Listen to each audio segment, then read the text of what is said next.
الأنبياء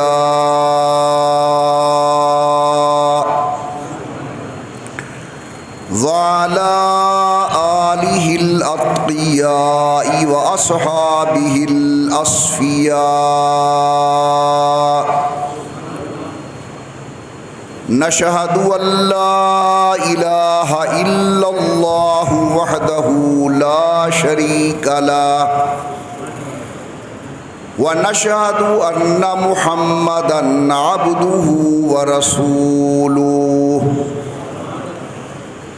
أما بعد أعوذ بالله من الشيطان الرجيم بسم الله الرحمن الرحيم يا أيها الذين آمنوا توبوا إلى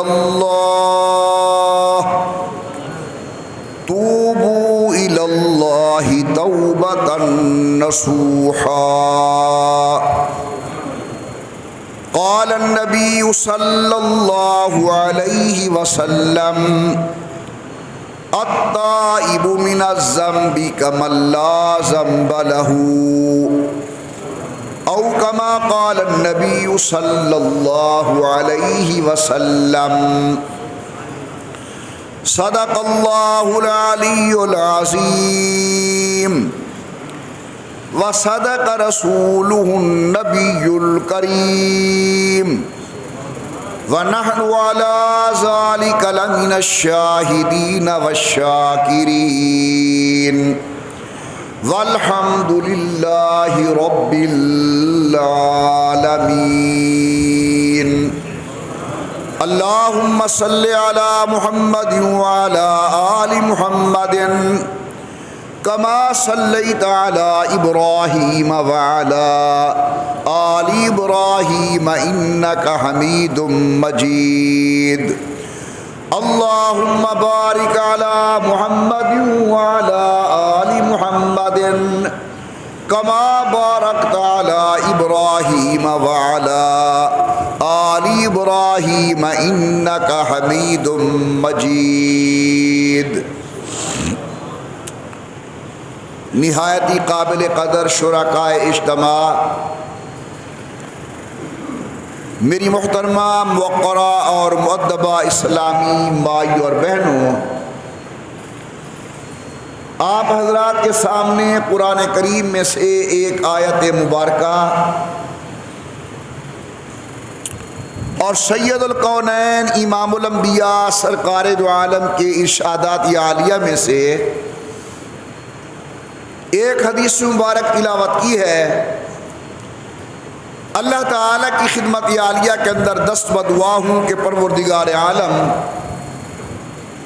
اس گناہگار عاجز سے جو بلوائیں حق بلوائیں، اور اللہ تعالیٰ ہم سب کو مل جل کر حق پر عمل کرنے کی توفیق بخشیں۔ موجودہ حالات کے اندر امت مختلف آزمائشوں کے اندر گھری ہوئی ہے۔ بے روزگاری، والدین کا نا فرمان ہونا، گھریلو ناچاکی، سب کچھ کرنے کے باوجود عبادت کی طرف رجوع نہ ہونا، یہ آج عمومی شکایات ہیں جو امت کے اندر پائی جاتی ہیں۔ ہر آنے والا مہربان انہی شکایات میں سے کوئی نہ کوئی شکایت لے کر آتا ہے کہ مولانا کماتا ہوں، آمد بہت ہے لیکن برکت نہیں، بچے چھوٹے تھے پالا پوسا بڑے ہو گئے، آج نافرمان ہیں، بے ادب ہیں، بات نہیں مانتے۔ زراعت پیشہ افراد، ان کا رونا یہ ہے کہ اللہ نے زراعت سے برکت اٹھا لی ہے۔ تاجر برادری اپنے طور پر پریشان ہے کہ کاروبار نہیں۔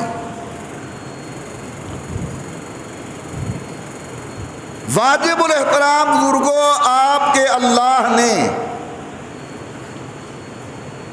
آپ کے محبوب سید الکونین سرکار دو عالم صلی اللہ علیہ وسلم کی زبانی ان مشکلات کے اسباب کو بھی بیان کیا ہے اور ان مشکلات کے علاج کو بھی بیان کیا ہے۔ اللہ نہ کرے آدمی بیمار ہو گیا، حکیم اور طبیب کی پہلی ذمہ داری یہ ہے کہ وہ اس مرض کے اسباب تلاش کرے کہ یہ مرض لگی کیوں، نزلہ ہے، بخار ہے، کیوں لگا یہ نزلہ، بخار کی وجہ کیا ہے، دوران سر کی بیماری ہے تو اس کا سبب کیا ہے۔ اس کے بعد پھر وہ علاج تجویز کرتا ہے کہ اگر یہ علاج کر لیا جائے تو اللہ تعالیٰ شفا نصیب فرمائیں گے۔ آپ کے اور میرے محبوب سید الکونین امام الانبیاء سرکار دو عالم نے آج سے 1450 سال قبل ان حالات کے اسباب کو بیان کیا ہے کہ جب امت کے اندر یہ اسباب موجود ہوں پھر اللہ تبارک و تعالی مختلف اقسام کی روحانی، جسمانی، ظاہری، باطنی امراض کے اندر امت کو مبتلا کرتا ہے۔ حضور اکرم صلی اللہ علیہ وسلم نے فرمایا جب دنیا کے اندر زنا کاری عام ہو جائے اس وقت اللہ تعالی رزق کے دروازے بند فرما دیتے ہیں۔ آج ہم اپنے معاشرے میں نظر ڈالیں، صحیح بات یہ ہے کہ وہی شریف ہے جس کا ہاتھ نہیں پہنچتا،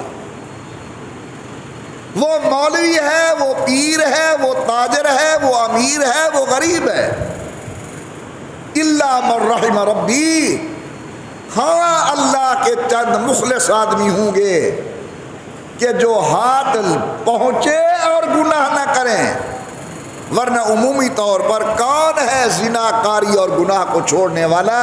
لیکن اللہ کے پیغمبر فرماتے ہیں جب زنا کاری عام ہوگی اللہ تعالی رحمت کے دروازے بند کر دیں گے۔ امام الانبیاء سرکار دو عالم صلی اللہ علیہ وسلم نے بڑے گناہوں کا ذکر کیا۔ گناہ کبیرہ کیا ہوتے ہیں؟ گناہ کبیرہ جو بغیر توبہ کے معاف نہیں ہوتے۔ امام الانبیاء سرکار دو عالم نے دوسری چیزوں کے ساتھ زنا کاری کو بیان فرمایا۔ اللہ کے نبی فرماتے ہیں زنا بھی بڑا گناہ ہے، کبیرہ گناہ ہے۔ میرے آقا نے فرمایا لا یزنی زانن، کوئی بدکار بدکاری نہیں کرتا الا یہ کہ حالت گناہ کے اندر ایمان دل کے اندر موجود نہیں ہوتا۔ محمد عمر لاکھ کلمے پڑھے، لا حول ولا کی تسمیہ نکالے، درود پاک کے ورد کرے، اگر نعوذ باللہ گناہ کے اندر مبتلا ہو گیا، عین حالت گناہ کے اندر ایمان دل سے نکل جاتا ہے۔ سید الکونین فرماتے ہیں جس طرح بادل آسمان پہ کھڑا ہوتا ہے یوں انسان کا ایمان ایک طرف کھڑا ہو جاتا ہے، جب گناہ سے فارغ ہوتا ہے ایمان واپس آتا ہے۔ میں سمجھانا یہ چاہتا ہوں اگر نعوذ باللہ ثم نعوذ باللہ عین حالت گناہ کے اندر موت آ گئی، لاکھ کلمہ پڑھنے والا کفر پر مرے گا۔ امام الانبیاء سرکار دو عالم نے زنا کی مذمت بیان فرمائی۔ علماء لکھتے ہیں دو عذاب بالکل یقینی۔ پہلا عذاب اللہ تبارک و تعالی رزق سے برکت اٹھا لیتے ہیں۔ نہیں دیکھا ہوگا جناب نے، ہو بدکار گناہ کرنے والا اور اللہ نے رزق کے اندر برکت رکھی ہو، نمبر دو خاتمہ الایمان نہیں ہوگا۔ اور ہمارے والد گرامی قدر شیخ المشائخ علامۃ الزمان حضرت علامہ دوست محمد قریشی رحمۃ اللہ علیہ فرماتے ایک تیسری بات کا اضافہ کرو کہ زنا کرنے والے آدمی کے دل سے اللہ تعالیٰ اطمینان کو دفع کر دیتے ہیں، نکال لیتے ہیں۔ پیسہ ہے، بیوی ہے، بچے ہیں، رشتہ دار ہیں، کار ہے، گاڑی ہے، مربے ہیں، بینک بیلنس ہے، لیکن دل کے اندر اطمینان نہیں۔ اللہ اکبر۔ دوستو یہ دل کا اطمینان بہت بڑی نعمت ہے۔ دل کا اطمینان بہت بڑی نعمت ہے، اور یہ نعمت اللہ والوں کے جوتے سیدھے کرنے سے ملتی ہے۔ آئیے مسجد کے اندر، مدرسے کے ماحول کے اندر، صحیح خان کے مکہ کے ماحول کے اندر کپڑے پھٹے ہوئے ہوں گے،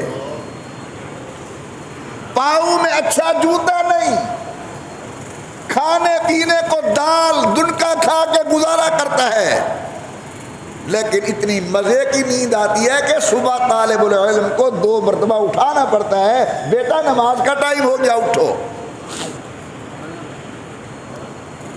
اس کے مقابلے کے اندر دنیا دار، تمام دنیا داروں کو میں مذمت بیان نہیں کرتا، بعض اللہ کے نیک بندے بھی ہیں، لیکن عمومی طور پر جب تک نیند کی گولی نہیں کھائیں گے نیند نہیں آئے گی۔ میرے دوستو اللہ کے لیے میرے اس درد کو سمجھنے کی کوشش کریں۔ اگر سکون پیسے میں ہوتا تو زمیندار اور مالدار کو نیند آتی، مدرسے کے بچے کو نیند نہ آتی۔ اس کے پاس تو موسم کا کپڑا ہی نہیں، اس کے پاس تو سردی کا مکمل سامان ہی نہیں، اسے تو استاد صبح شام دال دیتے ہیں، بعض مدارس کے اندر روٹی پوری نہیں، لیکن وہ سوتا ہے۔ صبح ایک استاد اٹھاتا ہے، اٹھ نماز کا ٹائم ہو گیا، لیکن اس کی نیند نہیں اکھڑتی۔ دوسرا استاد آتا ہے، سختی کرتا ہے، اٹھو بیٹا نماز کا ٹائم ہو گیا۔ تو اگر دنیا داری کے اندر سکون ہوتا تو میرے مدرسے کے بچے کو نیند نہ آتی، مدرسے کے استاد کو نیند نہ آتی۔ ان حالات کے اندر جس کی تنخواہ 14,000 12,000 ہے، پروردگار عالم جناب فرمائے دل کا اطمینان ہے کس چیز کے اندر؟ رحمت سے آواز آتی ہے، الا بذکر اللہ تطمئن القلوب۔ خبردار لوگوں، دل کا سکون اللہ کی یاد کے اندر، اللہ کے ذکر کے اندر، قرآن ذکر، نماز ذکر، درود پاک ذکر، سبحان اللہ ذکر، الحمدللہ ذکر، اللہ اکبر ذکر، لا الہ الا اللہ ذکر، درود پاک ذکر۔ فرمائے الا خبردار، الا بذکر اللہ تطمئن القلوب۔ اگر دل کا اطمینان چاہتے ہو اللہ کی یاد کے اندر، خدا کے ذکر کے اندر ہے۔ البتہ اس اطمینان کو حاصل کرنے کے لیے کچھ محنت کرنی پڑتی ہے۔ آج سے کئی مہینے پہلے میں نے اسی منبر پر امام راضی رحمۃ اللہ تعالی علیہ کا ایک نسخہ بیان کیا تھا۔ امام راضی رحمۃ اللہ علیہ فرماتے ہیں چند مریدین، چند متوسلین، چند ملنے جلنے والے اپنے پیر مرشد شیخ عالم کی خدمت میں گئے، انہوں نے کہا حضرت دل کا اطمینان نہیں ہے، سکون نہیں ہے۔ یہ کہہ کے پھر پوچھنے لگے کہ آپ کو ہے؟ حضرت نے فرمایا ہاں مجھے تو ہے۔ حضرت پھر مہربانی کرے وہ سکون ہمیں بھی مل جائے۔ آج جس طرح ہم طب یونانی کو چھوڑ چکے ہیں، ہر بندہ جلدی کے چکر میں ہے کہ جلدی آرام آئے، طب یونانی کے اندر آرام دیر سے آتا ہے، اسی طرح وظائف اور اولیاء اللہ کے اندر بھی ہم تلاش کرتے ہیں کوئی بزرگ ایسا ہو انجیکشن لگائے اور میرا تعلق اللہ کے ساتھ جڑ جائے۔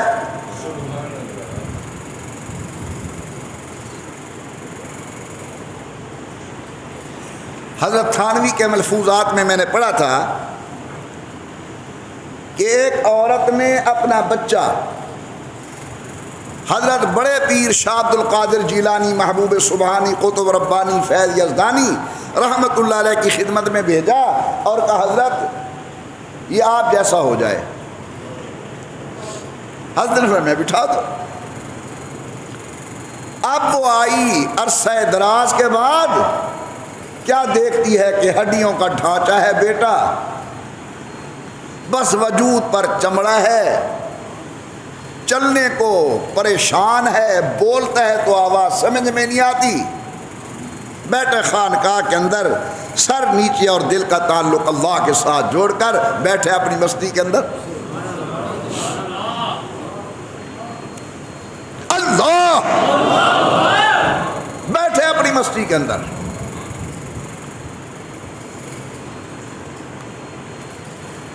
عبداللہ ابن مبارک کا درس لگا ہوا تھا حدیث کا،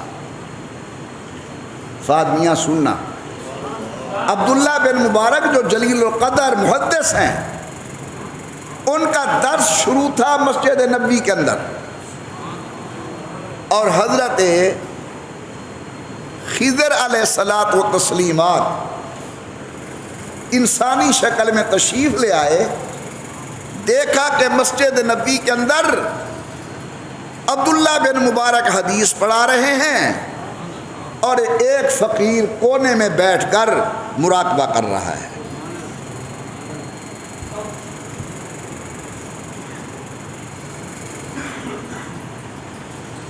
ایک فقیر کونے میں بیٹھ کر مراقبہ کر رہا ہے۔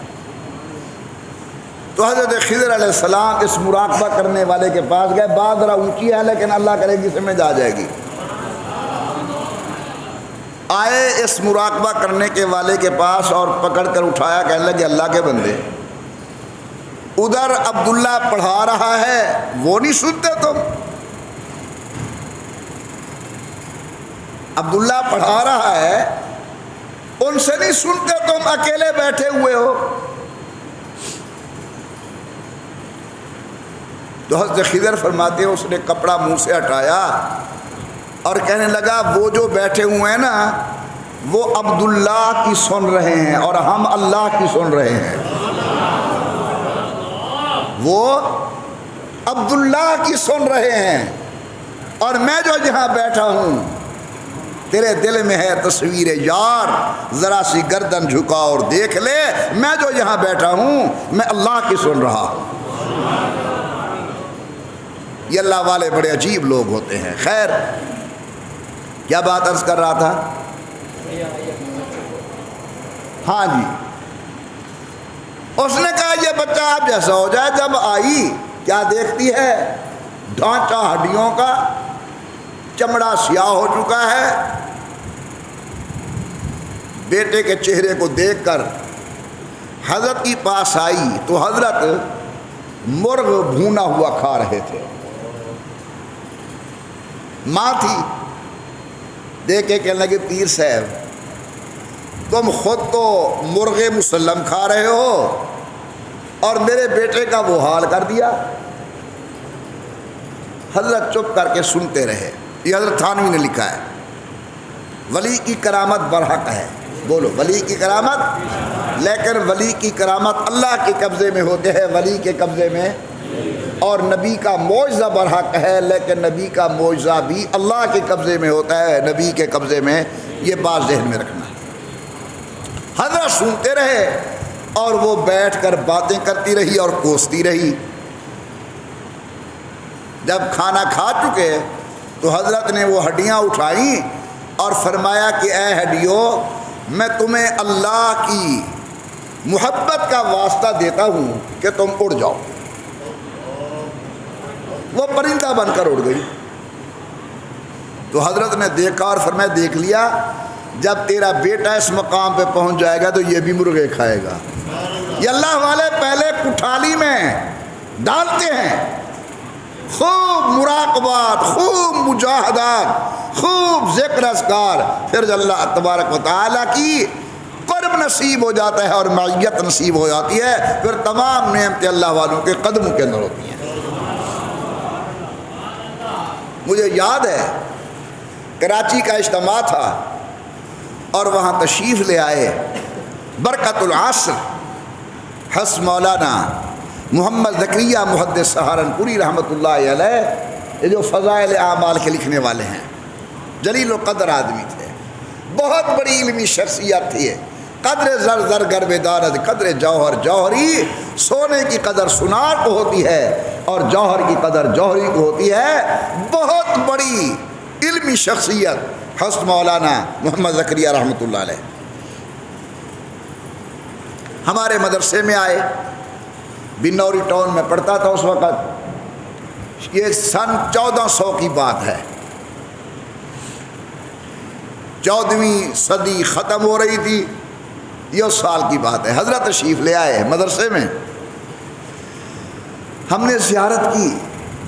ہڈیوں کا ڈھانچہ تھا, لیکن گاڑی کے اندر سیرت المصطفیٰ مولانا ادریس کاندھلوی کا مطالعہ کر رہے تھے. پورا مدرسہ حضرت کی زیارت کے لیے گیا ہوا تھا. تبلیغی مرکز جو ہے, پتہ نہیں مکی مسجد یا مدنی مسجد کے نام سے ہے, وہاں گیا ہوا تھا. ہم 2-3 لڑکے بنوری ٹاؤن میں تھے کیونکہ امتحان سر پر تھا. ہمارے شیخ بخاری اور ترمذی کے استاد حضرت مولانا مفتی ولی حسن صاحب رحمۃ اللہ علیہ, جو مفتی تقی صاحب کے بھی استاد ہیں رحمۃ اللہ علیہ, زندہ تھے. میں نے حضرت کو کہا جی استادوں کو کوئی سبق پڑھا دیں, بچوں کو یہی شوق ہوتا ہے. تو حضرت نے ہمیں خوب ڈانٹا کہ ان کا یہ حال ہے, چلنے پھرنے سے معذور ہیں.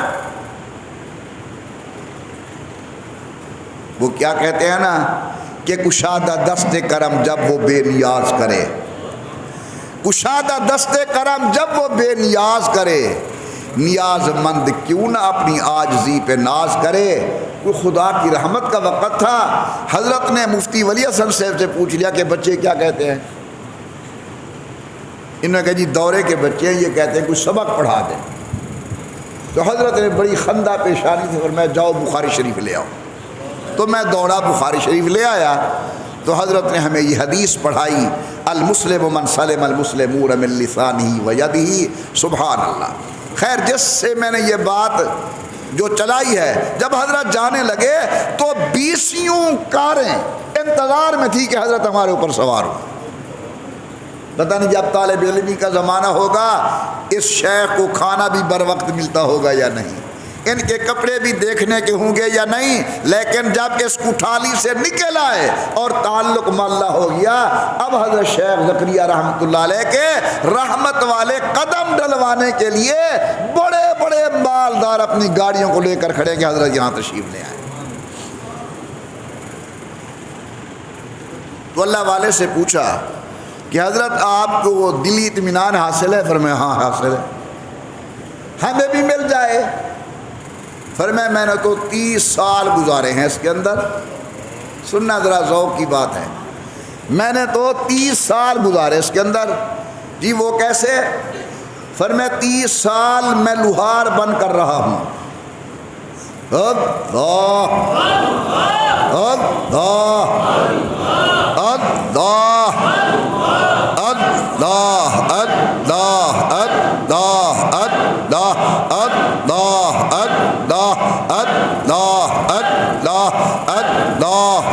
اللہ اللہ اللہ اللہ اللہ اللہ اللہ اللہ اللہ اللہ اللہ۔ فرمایا 30 سال تو ہم نے لوہار بن کر گزارے ہیں، اور پھر 30 سال میں نے دھوبی بن کر گزارے ہیں۔ 10 سال لوہار بن کر، 10 سال ہم نے دھوبی بن کر گزارے ہیں، اور 10 سال میں نے چوکی دارہ کیا ہے، پھر جا کر یہ مقام ملا ہے۔ جو خلفاء اور مریدین تھے انہوں نے کہا حضرت ہم نے تو نہ آپ کو کبھی بٹھی پہ بیٹھا ہوا دیکھا کہ آپ لوہار ہوں، اور نہ ہم نے کبھی کپڑے دھوتے دیکھا کہ ہم سمجھیں گے دھوبی ہیں، اور نہ ہم نے کسی کے دروازے پر آپ کو چوکی دارہ کرتے دیکھا کہ ہم سمجھے آپ نے چوکی دارہ کی۔ یہ کیا فرما رہے ہیں؟ سنیے، امام راضی رحمۃ اللہ علیہ فرماتے ہیں تفسیر کبیر کے اندر کہ صلی اللہ علیہ نے کہا کہ 10 سال میں نے لوہار بن کر گزارا ہے، یہ جو دل ہے نا یہ ایک پتھر کا ٹکڑا ہے، میں نے اس دل کو 10 سال اللہ کے خوف کی آگ کے اندر جلایا ہے۔ اللہ، 10 سال میں نے اسے اللہ کے خوف کی آگ کے اندر جلایا ہے، پھر 10 سال میں نے دھوبی بن کر اس سے غیر کی محبت والی میل نکالی ہے، پھر میں نے 10 سال لا والی تلوار اٹھا کر اس کے منہ پر پہرا دیا ہے کہ کسی غیر کی محبت اندر داخل نہ ہو۔ اس 30 سال کی محنت کے بعد اب اطمینان قلب نصیب ہے، سکون قلب نصیب ہے۔ یہ ہیں وہ لوگ کہ الا بذکر اللہ تطمئن القلوب، اللہ کے ذکر سے دل مطمئن ہوتے ہیں۔ خیر میرے دوستو، آج میں عرض کر رہا ہوں موجودہ پریشانیوں کا حل اور موجودہ پریشانیوں کے اسباب۔ آج ہر آدمی پریشان، آمد بہت ہے، خرچ کا پتہ نہیں چلتا، پیسے بہت ہیں، برکت نہیں، اللہ نے بیوی دی ہے، بچے دیے ہیں، گھر بار ہے، دوست ہیں، احباب ہیں، تعلق دار ہیں، لیکن رات کو سوتا ہوں نیند نہیں آتی، اطمینان قلب نہیں۔ اب بتائیے اس کا علاج؟ امام الانبیاء نے علاج سے پہلے سبب بیان کیا، ان اسباب پر توجہ دو۔ اگر میں نزلے کی دوائی بھی کھاتا رہوں، پکوڑے بھی کھاتا رہوں، نزلے کی دوائی بھی کھاتا رہوں، دہی کی لسی بھی پیتا رہوں، نزلے کی دوائی بھی کھاتا رہوں، ٹھنڈا یخ پانی برف والا بھی پیتا رہوں، فائدہ نہیں ہوگا۔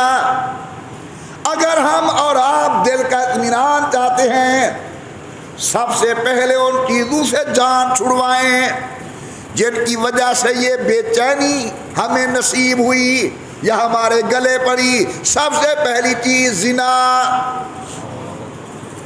اللہ تبارک و تعالیٰ آپ کو محفوظ فرمائے، اللہ مجھے محفوظ فرمائے، اللہ امت کو محفوظ فرمائے، اللہ رب العزت آپ سب کی عزت آبرو کی حفاظت فرمائیں، اللہ میری عزت آبرو کی حفاظت فرمائیں، اللہ تعالیٰ ہماری بیٹیوں کو شرم پردہ حیا نصیب فرمائیں۔ میں سچی بات ہے گوٹدو کے دوستوں اور باہر سے آنے والوں، کبھی کبھی تو اتنی میرے دل کی کیفیت ہوتی ہے کہ دل میرا پھٹ جائے جب میں لوگوں کے لباس کو دیکھتا ہوں۔ یہ ہمارے نوجوان صبح سویرے آتے ہیں بازار کے اندر دہی لینے کے لیے، یا شام کو آؤٹنگ کے لیے باہر نکلتے ہیں، تو ان کے نیچے جو پاجامہ ہوتا ہے یہ کتنے تک ہوتا ہے؟ گھٹنوں سے اوپر، گھٹنوں سے اوپر، اور جو اوپر انہوں نے شالنما چیز پہنی ہوئی ہے وہ ناف تک۔ اب ایمان سے بتاؤ، جب یہ نوجوان چلتا ہے تو کیا اس کا پردہ باقی رہتا ہے؟ بولیے، شرم نہ کیجیے۔ جب یہ چلتا ہے تو کیا اس کی شرم گاہ ڈھکی ہوئی ہوتی ہے؟ کپڑا تو ہے اوپر لیکن شرم گاہ چھپی ہوئی نہیں ہوتی۔ اب یہ اسی حال کے اندر جب گھر جائے گا تو بیٹی بیٹھی ہے، گھر جائے گا تو ماں بیٹھی ہے، گھر جائے گا تو بہن بیٹھی ہے۔ یہ بے پردگی کا جو سیلاب آ گیا ہے ہمارے اندر، یہ اللہ کے عذاب کا ذریعہ ہے۔ ہمارے بچپن کے اندر مجھے یاد ہے کہ یہ جرت نہیں ہوتی تھی کسی بیٹی کو کہ وہ ننگے سر اپنے والد کے سامنے آئے، بڑے بھائی کے سامنے آئے، برادری کا بڑا بیٹھا ہوا ہے اس کے سامنے آئے ننگے سر۔ نہیں، سر پہ کپڑا ہوگا، سینہ ڈھکا ہوا ہوگا اور حیا سے سر نیچے کر کے وہ آئے گی بڑے کے سامنے۔ وہ شفقت والا ہاتھ بھی سر پہ رکھ دے گا، کوئی نہ کوئی دعا بھی کر دے گا۔ یہ ہوتا تھا ہمارا طریقہ کار۔ آج بچی کے سر سے پتہ نہیں دوپٹہ کون لے گیا۔ اس نے اتنا چست لباس پہن لیا کہ اس کے جسم کے اعضاء الگ الگ نظر آ رہے ہیں۔ حضور نے یہ علامات قیامت سے ارشاد فرمایا ہے۔ باہر نیندر نہ کر بھائی، نیندر نہ کر۔ امام الانبیاء سرکار دو عالم نے فرمایا قرب قیامت کے اندر، قیامت جب قریب ہوگی، رب قاسیات عاریات، کان کھول کے سنو، گھر جا کر بتانا کہ تمہارے کلمے والا بھائی چچا بیٹا کہہ رہا تھا کہ اللہ کے نبی کا ارشاد ہے رب قاسیات عاریات، عورتیں کپڑے پہننے کے باوجود ننگی ہوں گی۔ آج میری بیٹی نے قمیص تو پہنا ہوا ہے لیکن جسم کا ایک ایک عضو الگ نظر آ رہا ہے۔ 2 میٹر کے اندر شلوار، نعوذ باللہ من ذالک، اللہ کا عذاب آ گیا۔ کوشش کرو اپنے گھر کے اندر حیا والے کپڑے استعمال کرنے کی، لیکن ابتدا مرد کو اپنی طرف سے کرنی پڑے گی۔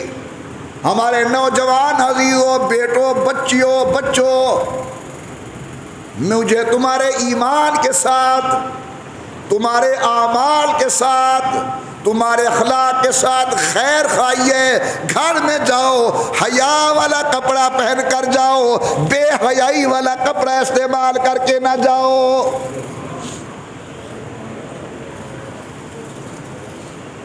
اور میری بہن، میری بیٹی، تیرے تک میری آواز تو نہیں جا رہی لیکن شاید ان احباب کے ذریعے پہنچ جائے۔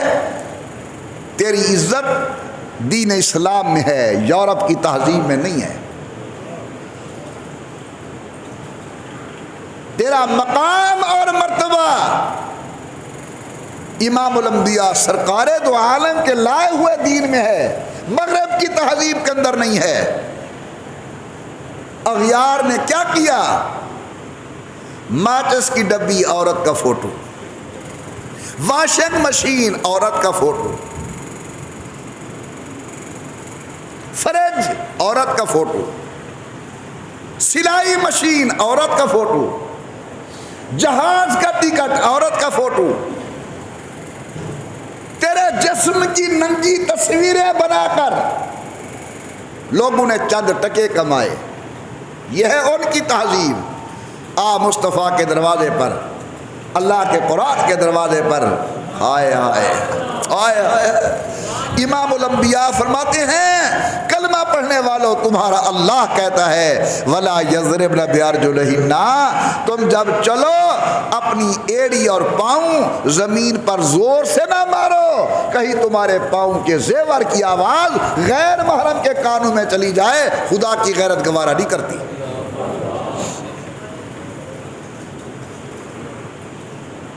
وَلَا يُبْدِينَ زِينَتَهُنَّ إِلَّا لِبُعُولَتِهِنَّ، بس تیری زینت صرف تیرے خامد کے لیے ہے۔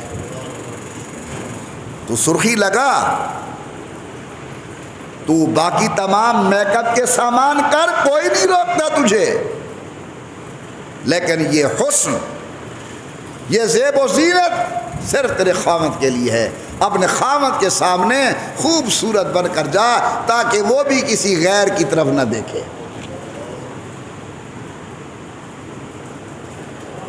میں کیا رونا روؤں اور تم کیا سنو گے؟ کہو گے ایک بے وقوف آدمی ہے، اتنی ترقی یافتہ دور کے اندر پرانی باتیں کر رہا ہے. یہ میری بیٹی جب پیر صاحب کے پاس تعویذ لینے کے لیے آتی ہے تو یہ بن جن کراتی ہے. یہ میری بیٹی جب حکیم کے پاس جاتی ہے تو 2 گھنٹے پہلے تیاری کرتی ہے. یہ میری بہن جب کپڑے خرید کرنے کے لیے جاتی ہے تو پوری سنور کے جاتی ہے. یہ میری بیٹی جب سنارے کی دکان پر جاتی ہے تو بن سنور کر جاتی ہے. اور جب اپنے خاوند کے سامنے جاتی ہے ہاتھوں کے اوپر جانوروں کا گوبر لگا ہوا ہے،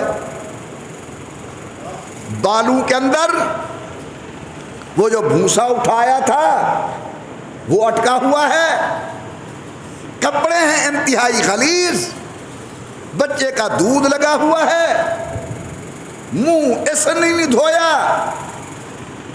اب بتائیے اگر اس کا مرد بے راہ روی کا شکار ہو تو اس کے اندر گناہ بیوی کا ہے یا اس مرد کا ہے؟ امام الانبیاء سرکار دو عالم نے فرمایا وَلَا يَضْرِبْنَ بِأَرْجُلِهِنَّ، کلمہ پڑھنے والی بیٹی تو پاؤں زور سے زمین پر نہ مار، تیرے پازیب کی آواز غیر محرم کے کانوں میں نہ جائے. اگر دروازے پر کوئی آیا دستک دی اندر مرد موجود نہیں، شریعت کہتی ہے اگر عورت ہے تو بڑی خوشی سے جواب دے، لیکن جواب اتنا سختی کے ساتھ دے کہ آنے والے کو دوبارہ کوئی بات کرنے کی ہمت نہ پڑے، بات کرنے کے اندر کوئی نرمی نہ ہو، کوئی میٹھے بول نہ ہوں، ترش روئی کے ساتھ سخت کلامی کے ساتھ بات کرے. او میرے آقا کے غلاموں، امام الانبیاء فرماتے مرد خوشبو استعمال کرے، عورت خوشبو استعمال کرے، منع نہیں، لیکن طیب المرء لا لون لہا وطیب المرأۃ لا ریح لہا. مرد وہ خوشبو استعمال کرے جس سے مہک تو آئے لیکن رنگ ظاہر نہ ہو. عطر ہو گیا، حلال پاک چیزوں سے بنا ہوا سینٹ ہو گیا. مرد وہ خوشبو استعمال کرے جس سے بو مہک تو آئے لیکن رنگ ظاہر نہ ہو. وطیب المرأۃ لا ریح لہا، مرد عورت وہ خوشبو استعمال کرے جس کا کلر تو ظاہر ہو لیکن بو نہ آئے، یعنی مہندی استعمال کرے، دانتوں پر مرنے والا مساگ استعمال کرے. شریعت کہتی ہے خوشبو لگا کر کلمے والی بیٹی گھر سے باہر قدم نہ رکھے، ہو سکتا ہے کوئی غیر مرد گزرے اس کی خوشبو کی وجہ سے عورت کی طرح متوجہ ہو، یہ وہ چیز استعمال نہ کرے کہ غیر آدمی اس عورت کی طرح متوجہ ہو.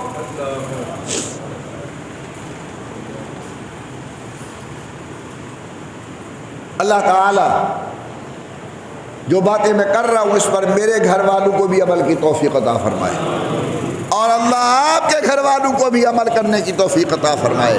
گھروں کے اندر کوشش کرو عورت کو کھلا قمیص، کھلی شلوار پہننے کی عادت ڈلواؤ، اس میں حیا ہے.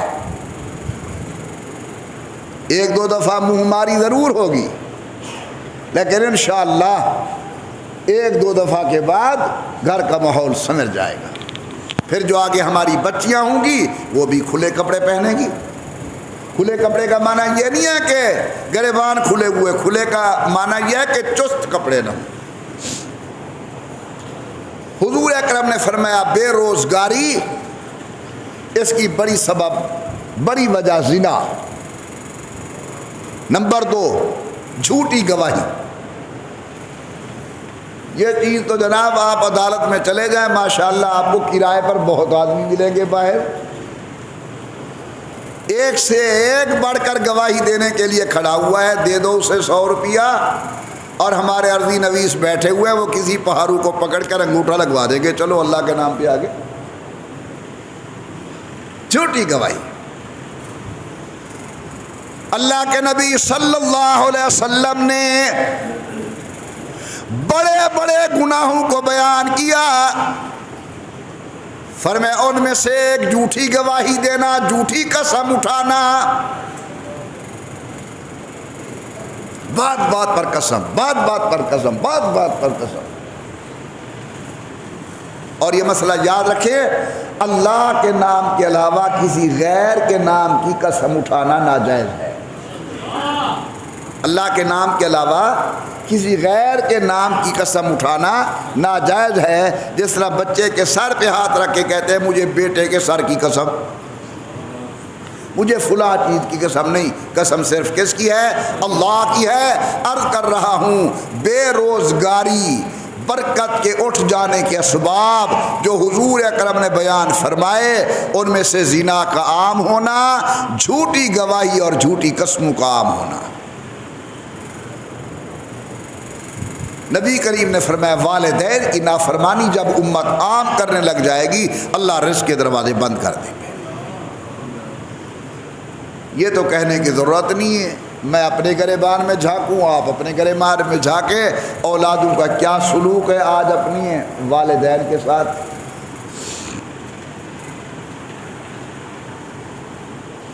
میں نے یہ کہہ دیا میں اپنے گریبان میں جھانکوں، الحمدللہ میں نے کئی دفعہ جھانکا ہے، ابھی تک بیٹا ہو یا بیٹی ہو بے فرمان نہیں ہے۔ اللہ یہی ماحول آپ کے اندر بھی پیدا فرمائے، اللہ آپ کی اولادوں کو بھی والدین کا فرما بردار بنائے۔ نبی کریم صلی اللہ علیہ وسلم نے فرمایا یہ جو رزق کے اندر بے برکتی آتی ہے ان کے اسباب میں سے ایک سبب والدین کی نافرمانی۔ علاج، آئیے اب علاج کی طرف، ٹائم ختم ہو رہا ہے۔ علاج کیا ہے؟ پروردگار عالم نے فرمایا یا ایھا الذین آمنو، اپنی زبان کو اللہ کے مبارک نام سے متبرک کریں، کہیں سبحان اللہ، اور ذوق کے ساتھ اور شوق کے ساتھ ایک مرتبہ بڑے پیار سے پڑھیں اللہم صلی علی محمد وعلی آل محمد وبارک وسلم۔ فرمایا یا ایھا الذین آمنوا توبوا الی اللہ توبۃ نصوحا۔ اگر یہ بیماریاں لگ گئی، زنا کاری والی بیماری، والدین کی نافرمانی والی بیماری، جھوٹی قسم کھانے والی بیماری، آئیے خدا کے دروازے پر، سچے دل سے توبہ کرنا تمہارا کام، زندگی کے گناہوں پر رحمت والی قلم پھیر دینا اللہ کا کام۔ فرمایا یا ایھا الذین آمنوا، اے ایمان والو۔ کون ہے مومن؟ جس کے دل کے اندر عقیدہ توحید موجود، آمنہ کے لال کی نبوت و ختم نبوت کی یقین موجود، قیامت نے قائم ہونا ہے یقین موجود، انہی لوگوں کو اللہ فرماتے توبوا الی اللہ توبۃ نصوحا، سچے دل سے توبہ کرنا تمہارا کام، گناہوں پر رحمت والی قلم پھیر دینا اللہ کا کام۔ ٹائم بہت ہو گیا، مبادیات ابتدائی باتیں عرض کرتے کرتے بھئی توبہ کے چند اصول ہیں۔ ایسے توبہ نہیں ہوتی کہ میں بیٹھ جاؤں اللہ کے سامنے، دماغ کہیں دل کہیں اور ہاتھ اٹھا کر ایک زبان ہے جو طوطے کا رٹا لگایا ہوا بول رہی ہے، اس طرح نہیں۔ توبہ کرتے وقت پہلی شرط یہ ہے کہ اپنے گناہوں پر ندامت ہو۔ اللہ جو میں نے یہ جرم کیا ہے میں بڑا پریشان ہوں کہ تو میرا خالق ہے، تو میرا پالک ہے، تو میرا مالک ہے، تو نے مجھے پیدا کیا اور میں کتنا بڑا نالائق ہوں کہ تیری نافرمانی کر رہا ہوں۔ پہلی چیز یہ ہے کہ اپنے گناہوں پر ندامت ہو۔ نمبر 2، وہ گناہ آئندہ نہ کرنے کا پکا ارادہ ہو۔ یا اللہ اب تو غلطی ہو گئی، مہربانی فرما دے، میرے حال پہ رحم فرما دے، میرے گناہ معاف فرما دے، آئندہ میں گناہ نہیں کروں گا۔ نمبر 3، اللہ کی رحمت پر امید ہو کہ میں ایک ایسے دروازے پر آیا ہوا ہوں جو کسی دکھی کو اپنی دربار سے خالی نہیں لوٹاتا۔ میرے اللہ کا دروازہ ایک ایسا دروازہ ہے جو کبھی روتے ہوئے نہیں جانے دیتا، ہنسا کے بھیجتا ہے۔ تیسری شرط یہ ہے کہ اللہ کی رحمت پر امید ہو، اور ابا جی رحمۃ اللہ علیہ فرماتے ہیں چوتھی شرط یہ ہے کہ یہ آدمی اللہ کا دروازہ نہ چھوڑے، بس چپٹا رہے اللہ کے دروازے پر۔ ایک نہ ایک دن ضرور ایسا آئے گا کہ اللہ تبارک و تعالی رحمت کے دروازے کھول کے گناہوں کو معاف فرما دیں گے۔ اس پر عام طور پر حضرت شیخ سعدی رحمۃ اللہ علیہ کا میں واقعہ بیان کیا کرتا ہوں۔ حضرت نے لکھا ہے کہ ایک آدمی بیت اللہ شریف کا حج کر رہا تھا، طواف کر رہا تھا، اور وہ کہتا تھا لبیک اللہم لبیک، آپ بھی کہہ دیں لبیک اللہم لبیک، بڑا پیارا جملہ، اس کا معنی ہے اللہ میں حاضر ہوں۔ وہ لبیک اللہم لبیک کہتا تھا تو اللہ کی طرف سے جواب ملتا تھا فرشتے کے ذریعے کہ لا لبیک لک، تیری حاضری منظور نہیں۔ وہ پھر کہتا ہے لبیک اللہم لبیک، جواب ملتا ہے لا لبیک لک، تیری حاضری منظور نہیں۔ علماء کرام لکھتے ہیں لیکن یہ آدمی اللہ کا دروازہ نہیں چھوڑتا۔ سال گزر گیا، 2 گزر گئے، 3 گزر گئے، 4 گزر گئے، یہ کہتے ہیں لبیک اللہم لبیک، جواب ملتا ہے تیری حاضری منظور نہیں۔ اندازتاً 7 سال گزر گئے، لیکن یہ بار بار حاضری کی، عرض کرتا ہے میں حاضر۔ ایک دوسرے بابا جی نے کندھے پہ ہاتھ رکھا، کہنے لگا میاں کیوں اپنی جان کو جوکوں میں ڈال کے چکر لگا رہا ہے؟ تیرے پاؤں میں جوتا نہیں، گلے میں قمیص نہیں، احرام کی چادریں ہیں، سر ننگا، تو کہتا ہے لبیک اللہم لبیک، جواب ملتا ہے تیری حاضری منظور نہیں۔ روک دیا یہ اللہ والا اور پوچھنے لگا کتنی مرتبہ تو نے سنا؟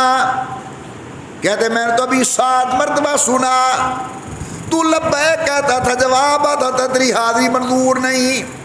علماء لکھتے ہیں بس 7 کے لفظ سننے کی دیر تھی، بے ساختہ دھاڑ نکل گئی، چیخیں نکل گئی، رو کے کہتے ہو بزرگا تو نے 7 مرتبہ سنا ہے، مجھے تو کئی سال ہو گئے ہیں یہی آواز سنتے ہوئے، مجھے تو بتا میں اس کا دروازہ چھوڑ جاؤں تو کس کے دروازے پر جاؤں؟ یہ نہیں بخشے گا، کون ہے بخشنے والا؟ آپ ہی تمام حضرات محبت سے کہہ دیں اللہ، اور اونچا اور ذوق سے دل سے آواز آئے اللہ۔ نفع کا مالک، نقصان کا مالک، عزت دینے والا، ذلت دینے والا، بارشیں دینے والا، بارشیں روکنے والا، موت کا مالک، حیات کا مالک، محبت سے کہے بیٹا دینے والا، بیٹی دینے والا، جوڑے جوڑے دینے والا، دے کے پھر لے لینے والا۔ آواز آتی ہے تبارک الذی بیدہ الملک وہو علی کل شیء قدیر۔ جب اس نے کہا مجھے تو کئی سال ہو گئے اگر میں یہ دروازہ چھوڑ جاؤں تو کہاں جاؤں؟ رحمت سے جواب ملتی ہے اگر تم ہمارا دروازہ نہیں چھوڑتے ہم بھی تمہیں خالی نہیں لوٹاتے۔ یہ حاضری بھی منظور، زندگی کی پہلی حاضریاں بھی ہم نے منظور کر لی۔ تو آج کل یہ جو بے روزگاری ہے، اللہ تبارک و تعالی ہمارے حکام کو عوام کی طرف کامل توجہ نصیب فرمائیں۔ اب تو جناب مجھے سنا رہے بتا رہے تھے سونے کا کام کرنے والے کہ عورتیں بیچاریاں اپنے ناک کا کوکا بیچنے کے لیے آتی ہیں کہ بجلی کا بل بھرنا ہے۔ ایک بچی آئی، اس نے کانوں کی بالیاں لی ہوئی تھی نئی بالکل، وہ میرا بھائی دوست ہے سنا رہا، وہ کہنے لگا کہ ہم نے پوچھا بھی کیوں بیچتی ہے؟ کہنے لگی وہ بیٹی کے لیے میں نے بنوا رکھا تھا جہیز میں، اب میٹر کٹ جائے گا یہ لے لو میں بجلی کے بل پر دی۔ یہ حالات ہیں ہمارے۔ اللہ تعالی ہمارے بڑوں کو مل بیٹھ کر عوام کے سوچنے کی توفیق عطا فرمائے۔ اللہ تعالی اس غربت سے پاکستان کو نکالے۔ لیکن دیکھنا کبھی ان حالات سے تنگ آ کر یہ نہیں سوچنا کہ ہم پاکستان چھوڑ جائیں۔ ہماری موت پاکستان میں، ہماری زندگی پاکستان میں، ہماری حیات پاکستان میں، یہ ہماری زندگی ہے، یہی ہماری حیات ہے۔ اللہ تعالی ہمارے وطن عزیز کو قیامت کی صبح تک سلامت با کرامت رکھے۔ ہم ہوں تو بھی یہ ہو، ہم نہ ہوں تو بھی یہ ہو۔ دیکھو میدان ہوگا تو کھیل ہوگی، اگر خدا نہ خواستہ میدان ختم ہو گیا تو کھیل ہوگے کہاں کھیلنے والوں۔ اللہ تعالیٰ وطن عزیز کی ہر اعتبار سے حفاظت فرمائے، پاکستان کی سالمیت کو اللہ یقینی بنائے۔ اللہ تبارک و تعالی ہم سب کو مل جل کر وطن عزیز کی ہر اعتبار سے حفاظت کرنے کی توفیق بخشے، اور بڑے محافظ میرے اللہ ہے، اللہ تعالیٰ حفاظت فرمائیں۔ اللہ تعالیٰ بے راہ روی سے ہمیں بچائیں، صراط مستقیم نصیب فرمائیں۔ آمین برحمتک یا ارحم الراحمین۔